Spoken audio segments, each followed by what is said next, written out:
Hello and welcome. So it's been a minute since I've made the effort to recap an entire season of a show, and I wasn't going to do it for this one, but by episode 3, I was like, wait, this is actually kind of cute.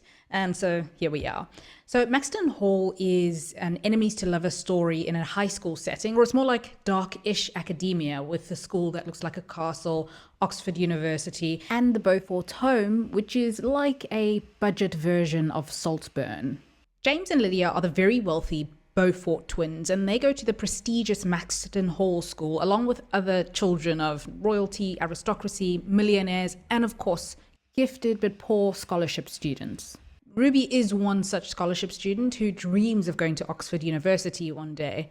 She's smart enough to get in on the grades, but she needs a little more, a good recommendation letter and some extracurriculars. While James spends his time golfing with his dad and business investors, being a rich party boy, Ruby works part-time in a cafe to save money for her father's new wheelchair ramp, and she loves to read. Of course, she studies a whole lot as well. One day she forgets something in class, and when she goes back, she walks in on her teacher, Mr. Sutton, in a passionate make-out session with Lydia Beaufort, James's sister. Lydia panics to James, who decides to take matters into his own hands.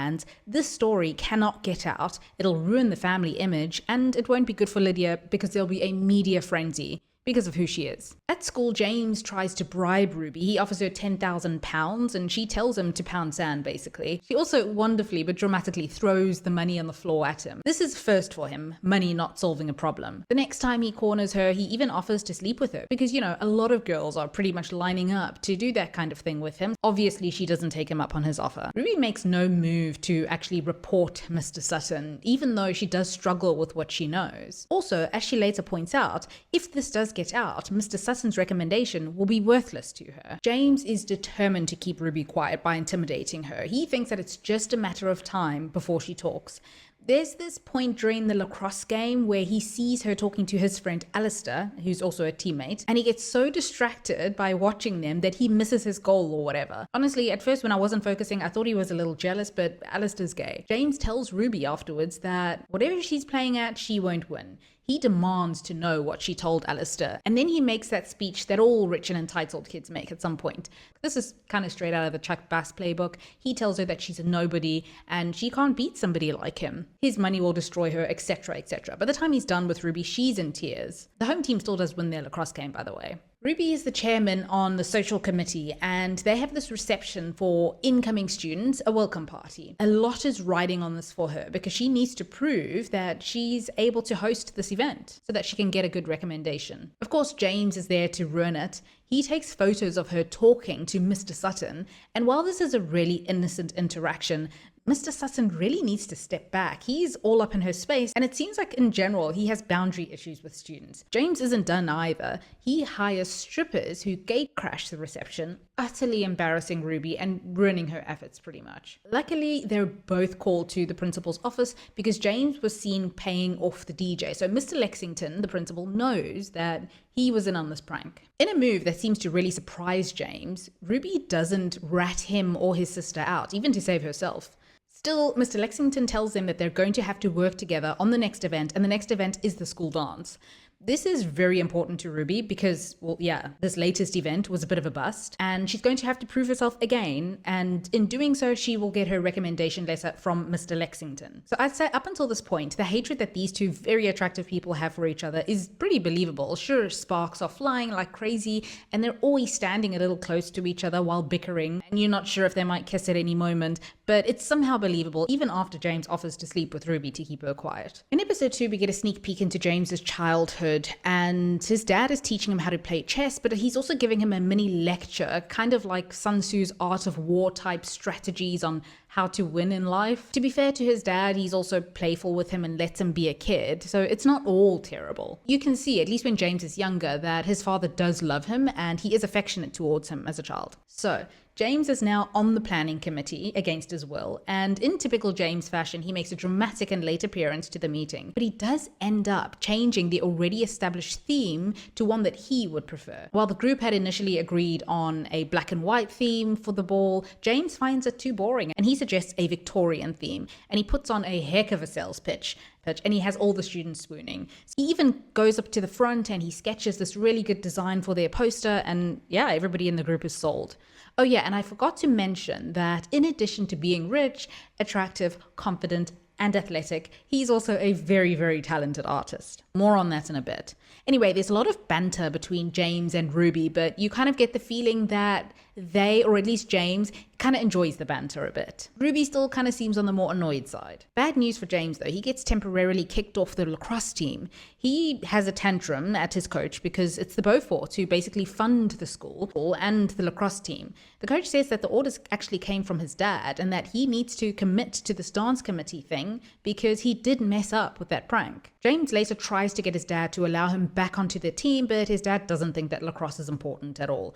More important is his performance at the investor meeting for the family's luxury high fashion brand, Beaufort. At dinner, while James is making his speech, we see Lydia silently mouthing it along word for word. She looks a little sad, and I did wonder at first if she actually wrote it and then the parents preferred James to be the face of the brand. I was right. Also, James's mom has a very concerned look on her face. So there's this kind of boring storyline, but I'm going to have to mention it because it ends up being important. The kids need a picture of a dress for their poster for the ball. Why they don't ask an art student or just get one from the internet, I don't know. Ruby asked James if he can ask his family to give them access to one in their archives.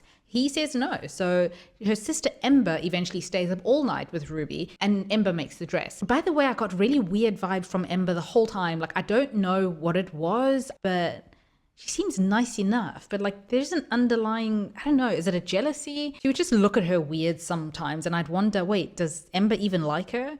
But she never did anything to outright make me feel that way. It was just her vibes and the way that she looked at Ruby. I don't know. Anyway, while ironing the dress, Ruby gets distracted by her phone and the iron falls over and the dress catches fire. During an Oxford prep type class where the students who are hoping to go to Oxford get some extra help and tips, there's a spirited debate going on and things get pretty heated when Ruby and James start sparring. He thinks she's judgmental, she thinks he's rich and treats people poorly and doesn't have to work for anything in his life. She takes it way too far then and she tells him that he's an empty being and that all people are interested in are his money. Ruby is out of line here and James, who's really hurt by this, takes his bags and he leaves. Lydia meets Mr. Sutton at a cafe and she's all, well, I'm graduating soon, we can be together.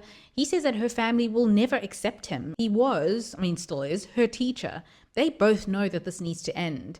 This guy is a dirtbag for starting something up with a teenager, but the breakup seems pretty decent and definitive on his part. He doesn't seem to be manipulating her or anything like that, so hopefully this is over for good and Lydia can move on. I absolutely hate that they're holding hands in this scene. They're in public. So Alistair tries to talk to James about the Ruby thing. He knows that Ruby has touched a nerve and he senses that there's more there, but he doesn't push when James isn't ready to admit it yet. Ruby feels terrible about what she said, as she should, and in a really good scene, she goes out to James on the lacrosse pitch as he's training and she apologizes. She says that she doesn't know what got into her and she admits that the Victorian idea was the better one. He asks how it's going with the dress and she tells him that it got burned. The chemistry between them here is kind of off the charts, the barely concealed shy smiles and the lingering looks. As she walks away, he jokes that she should say hi to the principal, and she jokingly gives him a zap sign, which makes him smile. By the way, I don't know what it is about James in this scene, but he's not bad looking. Yeah, he's obviously a very attractive guy, but like kind of generically boring attractive. But yeah, he can get it. Anyway. Later at home, James makes a romantic charcoal drawing from memory of Ruby. Oh, James. At a game of golf, James's father tries to set him up with an investor's daughter named Elaine, who already adores James. His dad pretty much thinks that it's a foregone conclusion that the pair will marry and the two families can join, which will be good for business. One day, James starts texting Ruby and he tells her that they can have access to his family's archives in London and they can go look at and photograph some dresses. When she asks when they can go, he says right now. And that's when she hears a hoot outside. It's James and his driver Percy waiting for her downstairs. So on the way to London, they get to know each other a bit in the car. There's some light but affectionate teasing, and at one point, James's sketchbook falls and Ruby sees a sketch of her house. I guess he was sketching it as he was waiting for her outside her house. Ruby also tells James what Oxford means to her and how she's the first person in her family to go to uni. They're given the 5-star treatment in London and James even encourages Ruby to try on one of the dresses. She says that she'll do it only if he tries on one of the suits. And we get an Elena Gilbert coming down the stairs at Miss Mystic Falls moment, as James is floored by how pretty Ruby looks in the dress. He's also playing the piano before she comes down the stairs, because of course he is. There's an adorably romantic moment where he kneels and he kisses her hand, all old-fashioned like. There's a cute montage of them taking photos. They're almost about to kiss when James's parents show up. They make it known in no uncertain terms that she doesn't belong there, and James's dad reprimands James for playing around. The dad is also really rude and tells Ruby that she's not the image that Beaufort wants. Her in that dress, the dress is also too tight on the bust. James's mom is a bit more polite, but yeah, she's married to a man who bullies schoolgirls and she just stands there, so she's just as bad. Ruby decides to take the tube home, even though Percy's there to take her. She's pretty upset. By the way, James also doesn't say anything to stand up for her, but I'm guessing he froze. It looks like he did. I mean, he does have a lifetime of conditioning to obey his father. When Ruby gets to school, she sees posters of her and James promoting the ball. The girls are kind of curious. A lot of them are jealous. And suddenly the spotlight is on Ruby. And this is something that she's never wanted. She's always avoided attention. She tells James that she wants things to go back to the way they were before they knew each other. She doesn't want to be seen. She also tells Lynn about what happened in London with his parents. And in a kind of typical Ruby move, because she has such an annoying chip on her shoulder about being poor, she tells Lynn that she's sure that Lynn only is friends with her because Lynn's wealthy father, or their family, suddenly had money issues. James comes to Ruby's house and apologizes for the way he acted in London. When she assumes that he was embarrassed of her, he tells her that he isn't. He actually had the posters printed because he isn't embarrassed. He wants to go back to the way things were, as they were kind of becoming friends. He invites her to a party and she's like, "That's not my world. I don't want to be in it. I want to go back to being invisible." And James tells her, "Well, you're not invisible anymore. Not to me." Ruby later has the pink Beaufort gown delivered to her house. A thoughtful gift from James, and a note that says that the dress was made for her just 200 years too early. You see, this is some kind of replica of an old dress that one of the queens of England wore. So it's kind of a big deal. James kind of confronts his father a little bit and says that since young Beaufort, which is their new business venture, kind of the youth arm of the fashion empire, this was all Lydia's idea. Why doesn't he just give her the reins to take over? The father says that she's not fit for the position. James also subtly reminds his father that he didn't come from money because, the Beauforts are actually from the mother's side. Ruby decides to go to the party after all. James spots her just as another girl, well, Elaine, is trying to get cozy with him. She's about to leave when James finds her and they dance together. Not slow dance, but like party dancing, and it looks really adorable and a lot of fun. Then a slow song comes on and they slow dance, and she thanks him for the dress. By the way, Ruby had also had a run-in with Lydia at this party before seeing James, and Lydia isn't really mean. She's just actually mostly hurt and feeling overlooked. She also warns Ruby not to break James's heart or she'll come for her. They look out for each other. Elaine comes by then and she pretends to spill something on Ruby. And so Ruby and James go outside. His friends start teasing her and one of them pushes her in the pool. Obviously, well, not obviously, Ruby can't swim and everybody's taking photos laughing. James notices that she's not coming up, so he jumps in after her and he carries her out to the car. Shame, she's in really bad shape. And also what's really sweet, while one of the girls are recording this all happening, Lydia pushes the girl's phone down, which is actually really decent of her. James holds her hand in the car to comfort her, and she tells him about an accident when she was a little girl, that in saving her, her father became paralyzed, and she thinks it's her fault that he's in a wheelchair. James is pretty emotional. He cries as Ruby falls asleep on his lap, and he tells Percy that he doesn't know what he's doing there. In episode 4, after the pool incident, the morning after, the pair are text flirting all morning, and when Ruby comes off the bus, James is there waiting for her, and they walk into school together. Obviously, everybody is staring, and James gives her tips on how to learn not to care about that kind of thing. Later on, they're decorating the school for the ball, and it's nice to see that James is kind of into it, and he even says that he's looking forward to it, and it's the first time he's looked forward to a dance. Remember, he was a cynical playboy at the beginning of the show, so this is some growth. Back at the Beaufort household, things aren't great. The James saving Ruby photos are all over social media, and James's dad goes to Lydia to ask her to get James's head back in the game. He's too distracted and they have an empire to run. He also does this by emotionally manipulating her, but he tells her that, yeah, she will have her turn next at the helm. Lydia runs into Mr. Sutton and she tries to get him to run away with her, and he says no. At one point, he does still call her the love of his life, and it looks like he might be wavering, but he stays true to his word, and this is over. It also turns out that Sutton was once dating the Oxford grad teacher.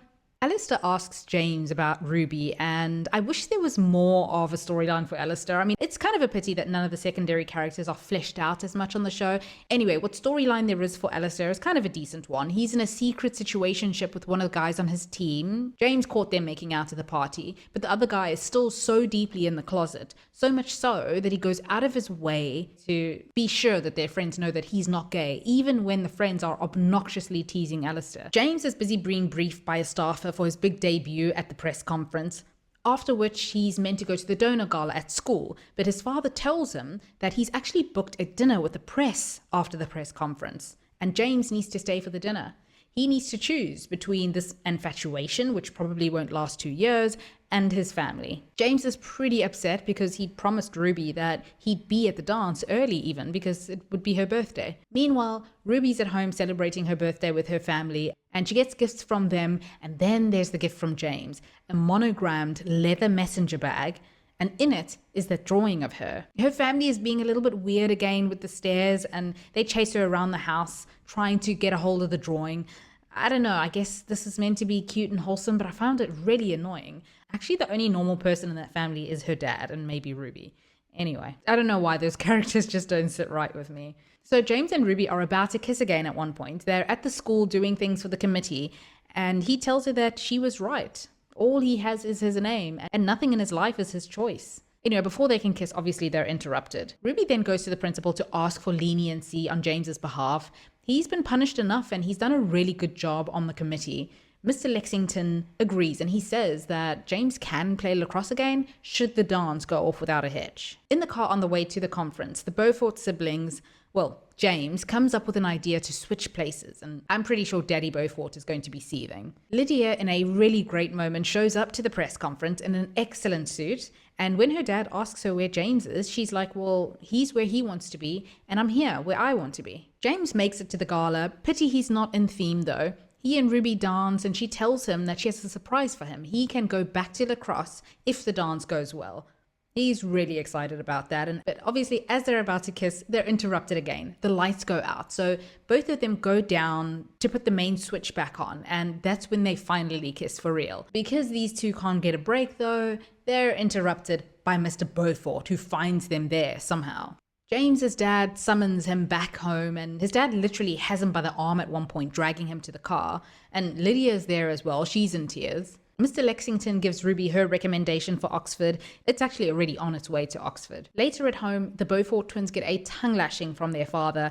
It doesn't matter to the dad that Lydia saved the day and that she's actually really good at this. She has the business mind and the passion. He thinks that she's too undisciplined. He does mention in a previous scene that he has to pay one of her ex-boyfriends £500,000 to have him not publish intimate photos of her. As for James, I mean, can this dad just not let his son go to a school dance and kiss a girl? Turns out, no.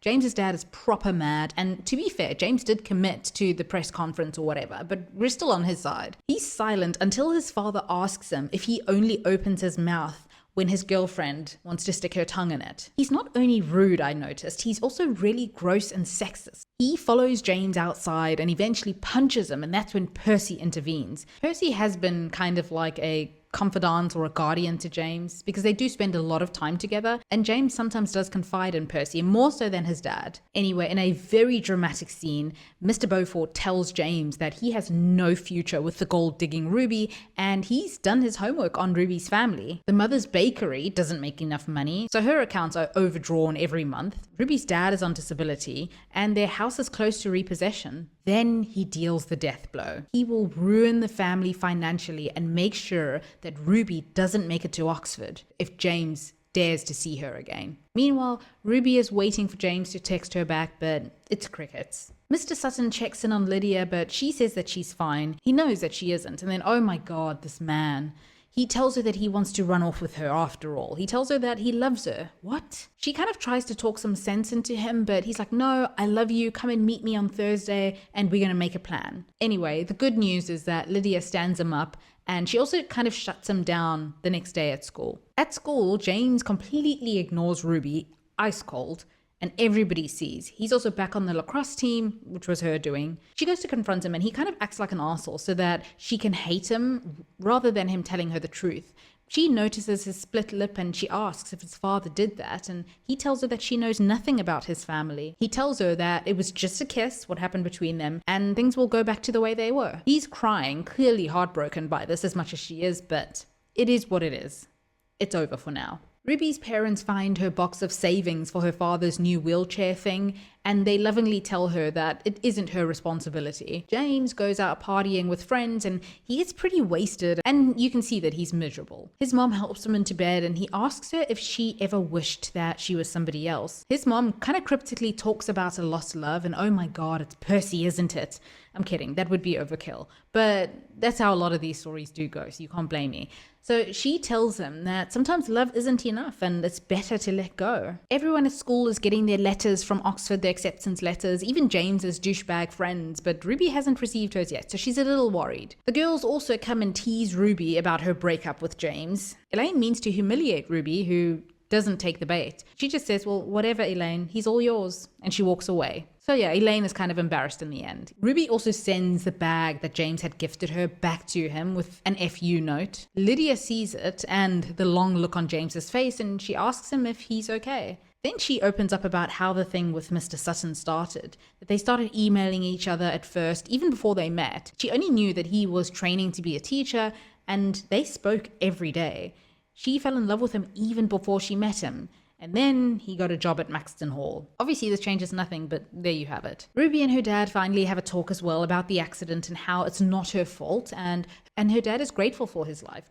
Ruby also eventually gets her Oxford acceptance letter. Ruby's sister also puts the dress that she repaired after Ruby burned it on auction. So they will be able to buy their father's wheelchair lift thing after all, if it gets enough bids. While he's packing his things for Oxford, James's mother tries to get him to toe the family line in a sweet way. He says that he just wants a chance to go out and find out what it is that he really wants to do.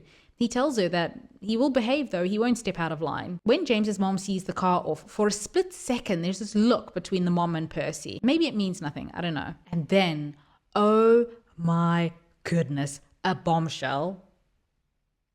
Lydia is pregnant. Yeah. Anyway, everybody gets to Oxford for their interviews, and it just so happens, of course, Ruby and James have their rooms right opposite one another. In episode 6, the last episode of season 1, Ruby peeks out of the door before leaving to make sure that, the coast is clear and James isn't around before she goes out. She looks excited and prepared. She's going to be fine. Out on the quad, she bumps into a guy named Jude who had helped her with her bags before. It's clear that Jude has a little bit of a crush already. And he's a second year in uni and Ruby's still in high school. Jude needs to step back. James sees Ruby laughing with him and yeah, he's a little jealous. As they're all sitting in the hall and Ruby is called for her interview, she walks past James and oh my goodness, I gasped at this scene. It looks like he's going to ignore her again, but as she walks past, he very gently brushes her hand and then he grabs hold of it and he wishes her luck. Honestly, the show has some really good moments. Anyway, both James and Ruby do well in their interview and Jude takes the girls, Lynn and Ruby, out for a drink after. Anyway, James is there with his friends and he's pretty annoyed and Alistair picks up on it. Alistair's having issues of his own because he's having to watch his in-the-closet boyfriend laughing and flirting with a girl. Ruby needs to get some air at one point and she goes outside and she sees Lydia chundering out back. They sit together for a bit and talk. A few context clues give it away that Lydia is pregnant and Ruby is really supportive of her. She gives Lydia an encouraging talk and Lydia says that it's clear why James can't get over her. She lets Ruby know that James has been suffering. That evening, as he goes to his room, James is staring at Ruby's door and she can't sleep either, so she gets up and she goes towards her door. He walks towards her, but then he thinks better of it and he goes back to his room. So they don't actually see each other, but they're moving in that way that people who are drawn to each other and attuned to each other do. Alistair and James have a chat and Alistair regrets letting his boyfriend go. He says he doesn't understand why Kesh, the boyfriend, just can't be himself.